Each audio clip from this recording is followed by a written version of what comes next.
Allez. Bon, ben, bonjour tout le monde. Je suis heureuse de faire cette nouvelle interview. Alors aujourd'hui, j'ai décidé de partager cette interview avec Laurence Bongrand qui va nous parler de méditation parce que c'était le sujet que je souhaitais aborder aujourd'hui. Tout simplement, pourquoi? Parce que dans ma pratique, aujourd'hui, j'accompagne les femmes qui rencontrent des problèmes gynécologiques et ou digestifs. Et je m'aperçois que souvent, pas en premier rendez-vous, mais en deuxième rendez-vous, arrive, le problème du stress, parce que souvent, le stress, amène, une notion d'inflammation, donc de douleur, donc de personnes qui un peu qui se concentrent sur elle et a du mal à lâcher prise. Et je trouvais vraiment intéressant d'aborder la méditation, de voir comment est-ce que ça peut être beaucoup plus accessible, donner des informations à ce sujet. Donc, c'est pour ça qu'aujourd'hui, j'ai invité Laurence à partager ce regard croisé sur la méditation. C'est pour ça qu'elle va se présenter et puis vous dire ce qu'elle fait. Voilà, tout simplement. À toi, Laurence.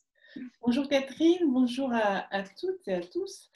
Je suis Laurence Bongrand, je suis psychologue et en effet, je m'intéresse à la méditation. C'est un outil en effet que j'utilise dans ma pratique parce qu'il m'a semblé que c'était un excellent outil pour prendre connaissance de soi. Alors bien sûr, ça ne remplace pas une thérapie, mais pour se connaître, c'est-à-dire connaître ses sensations, connaître ce qui se passe en soi, ses émotions et pouvoir mettre des mots dessus et puis surtout pouvoir se ressentir, sentir ce qui est vivant en nous. Voilà ce qui m'a amené en fait à utiliser la méditation au cours de ma pratique. Et puis c'est vraiment quelque chose que j'aime beaucoup, que je pratique personnellement depuis des années, donc je suis ravie de pouvoir le partager également. Et alors, donc, du coup, moi, les questionnements de mes clientes, c'est souvent oui, alors vous me parlez de la méditation, mais bon, vous êtes sûr à quoi ça sert vraiment? Donc, justement, Laurence, tu vas me dire à quoi ça sert la méditation?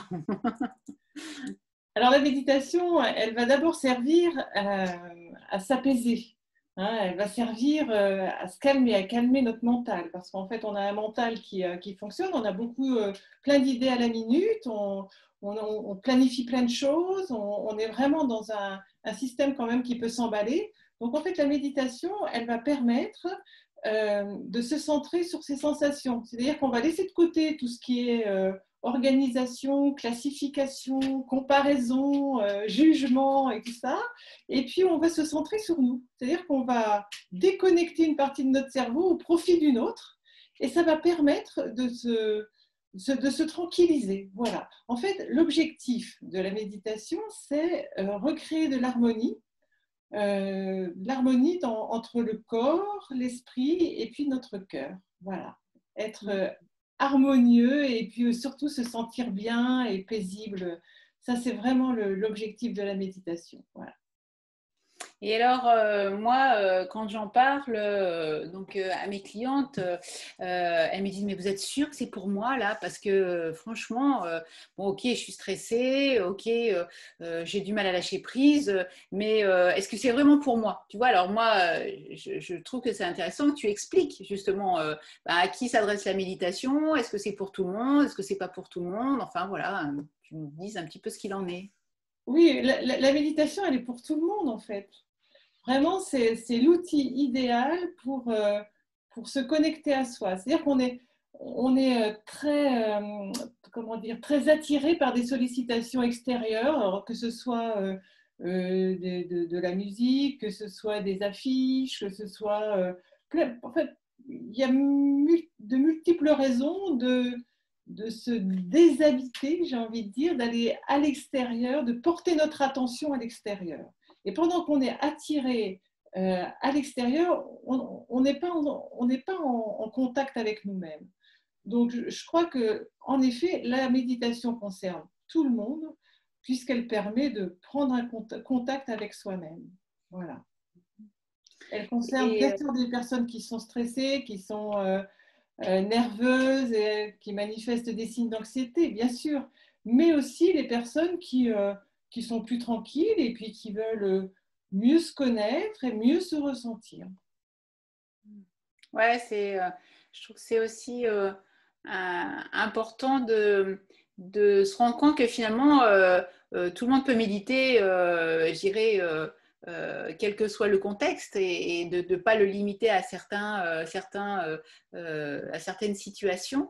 Et pour autant, moi aussi, dans les questions que me disent mes clients, je dis, bon, ok, Catherine, bon, ok, j'ai compris, ça peut être un outil pour que je sois plus dans le présent, que je sois moins dans mes pensées, dans tout ça. Mais elle me dit, moi déjà, j'ai une journée double, je travaille à la maison, enfin voilà, est-ce que du coup, c'est compliqué de méditer? Parce que si en plus, il faut que je me charge mentalement de tout ça, comment est-ce que je vais y arriver? Donc, je voudrais un petit peu que tu leur expliques, est-ce que c'est compliqué de méditer, quoi? Alors, compliqué, non, c'est une question d'attention. Alors, l'attention, on peut la porter sur ce qu'on fait, et à partir du moment où on porte une certaine attention à l'acte qu'on est en train de faire, on est dans une certaine méditation, puisqu'on ressent ce qu'on fait. Je prends un exemple.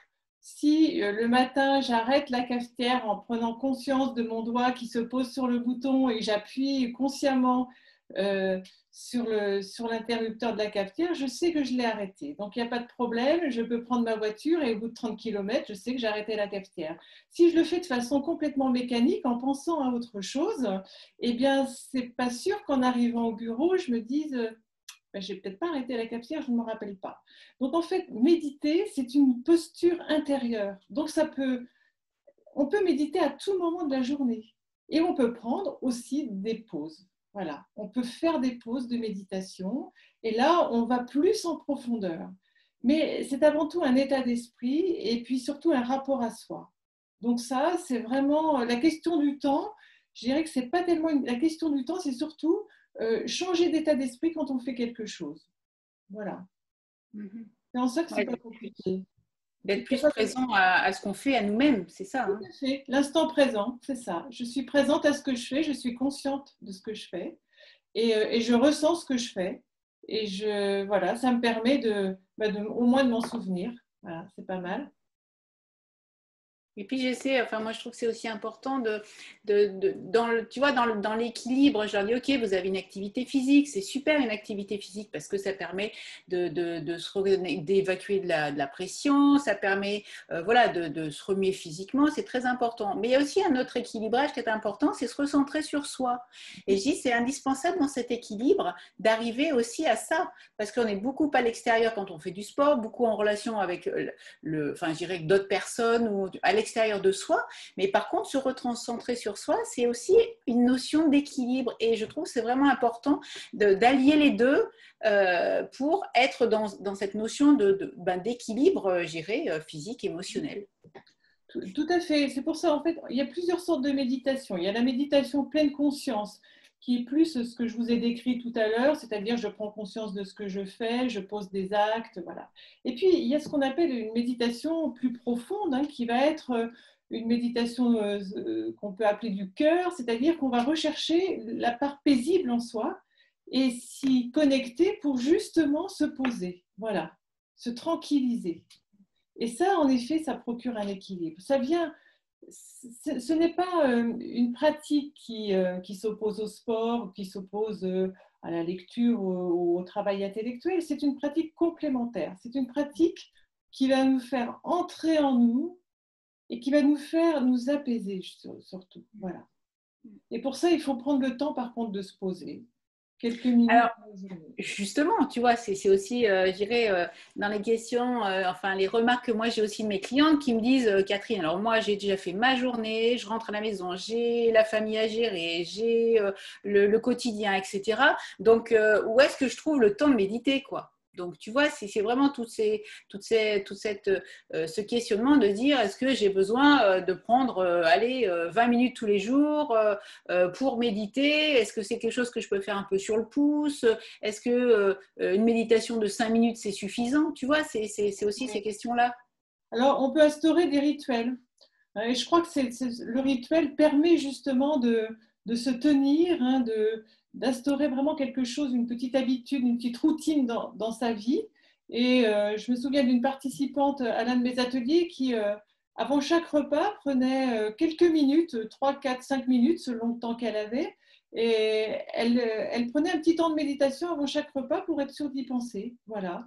Donc elle allait se mettre dans un petit coin. Alors ça pouvait être quand elle était sur son lieu de travail, les toilettes. Hein. Elle allait aux toilettes, elle y restait un petit moment et puis elle faisait son petit temps de méditation.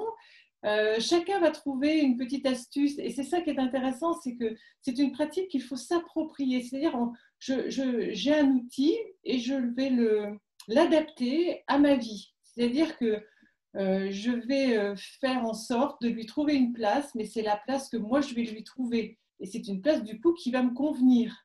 Donc en effet, je crois que c'est vraiment important de pouvoir ritualiser, c'est-à-dire tous les jours, par exemple, le matin, je me lève peut-être 5 minutes plus tôt, mais je prends un petit temps, voilà, je prends un petit temps où je prends conscience de moi, où je descends, moi, je fais attention à mon souffle, et puis je démarre la journée comme ça, en étant bien ancrée, j'ai bien conscience de mon existence. Ça, c'est vraiment quelque chose que chacun va mettre en place. Et lors des ateliers, justement, on a un petit temps d'échange où bah, voilà, chacun va partager. Bah, tiens, moi, je vais faire comme ça, je fais plutôt comme ça. Enfin, voilà, il y a ce partage d'astuces, en fait, pour justement faciliter la méditation au quotidien. Bon, et puis si ce n'est pas possible au quotidien, on n'en fait pas non plus une affaire d'État. Hein. On se dit qu'on le fera le lendemain. Et puis voilà. Et puis, puisque ce qui compte, c'est la régularité et on a droit aussi à l'erreur. Hein. Donc, on peut oublier, mais quand on y pense, on le fait. C'est mieux. Il y a aussi une question, c'est-à-dire que au regard de toi, ton expérience, la méditation, je dirais, on peut le faire tout seul, chez soi, il y a des applications, des choses comme ça, et puis il y a aussi la méditation en groupe. Et moi, je sais que par exemple, quand j'ai fait moi, ce stage de méditation en groupe, pour moi, ça a vraiment été un moyen de pouvoir l'installer dans mon quotidien, etc. Mais je voudrais savoir, toi, au regard de ton expérience, de ce que tu as expérimenté, comment est-ce que l'idéal pour démarrer, j'irais de vouloir méditer. Quels sont un peu, comment toi tu vois les choses par rapport à ça? Alors, je pense en effet que on peut très bien méditer tout seul. Hein. Il y a des applications. Enfin, la difficulté, ça va être d'arriver à s'y tenir. Alors moi, ce que je préconise, c'est en effet une méditation seule tout au long de la semaine, mais avec des points de retrouvailles. Une fois par semaine, on peut se retrouver en groupe, méditer ensemble. Ça, le groupe a une fonction de soutien. Le groupe soutient. Donc, toutes les semaines, on sait, ça fait partie du rituel. On se retrouve pour méditer à une dizaine ou 5, 6, ça dépend. Et alors, ce qui est intéressant, je trouve, c'est une expérience qui est à vivre dans la mesure où elle nous permet d'être en lien. En général, on se parle assez peu, mais nous, on se sent vraiment en lien les uns avec les autres. On sent qu'il y a une présence, nous sommes tous présents pour ce temps-là, et il y a vraiment une bienveillance, il y a vraiment, je dirais, un lien qui se crée entre les participants. C'est vraiment, je trouve que c'est vraiment quelque chose à vivre. Et puis surtout, ça permet toutes les semaines, ben, voilà, de faire un petit point, de discuter, de partager. Et ça aussi, je pense que c'est important pour tenir dans la longueur et la régularité. Oui, moi je sais qu'en tous les cas, le phénomène de groupe, c'était vraiment quelque chose d'important, l'impression qu'on partage un moment unique et vraiment j'ai trouvé que c'était quand même un très beau moment, un très très très beau moment. Tout à fait. Et vraiment, des personnes qui ne se connaissent pas arrivent à se sentir assez proches, alors que voilà, ils s'échangent assez peu de paroles, ou alors en dehors du groupe, et c'est très bien. Mais il y a vraiment ce lien profond qui se crée entre les participants. Et ça, c'est vraiment une question de présence parce qu'on habite ce moment-là et on l'habite tous ensemble. Et c'est ce qui va faire qu'on se réunit, hein, qu'on se sent en lien. Bah écoute, très bien, voilà, je crois qu'on a répondu quand même aux questions qui étaient les plus importantes, les plus, enfin moi je retrouvais en tous les cas les plus dans mes clientes et je trouvais intéressant en tout cas de partager ça avec toi dans cette interview. Et je trouve que véritablement nos pratiques, elles sont vraiment complémentaires l'une l'autre parce que finalement, c'est vraiment trouver, je dirais, un équilibre entre le corps et l'esprit et que la méditation fait partie de ces outils qui permettent véritablement d'apporter cet équilibre et que moi je recherche et que j'essaie de pouvoir transmettre à mes clientes et j'étais très heureuse de partager ce moment-là avec toi. Merci Catherine. Alors, je vais juste, en effet, par rapport à ce que tu dis, ajouter un petit point, c'est que euh, mieux, mieux on va connaître notre corps et plus notre corps, comment dire, plus on sera à même de l'écouter face à un aliment, face à quelque chose qui ne lui convient pas et pour lequel il va manifester des signes d'accord ou de désaccord.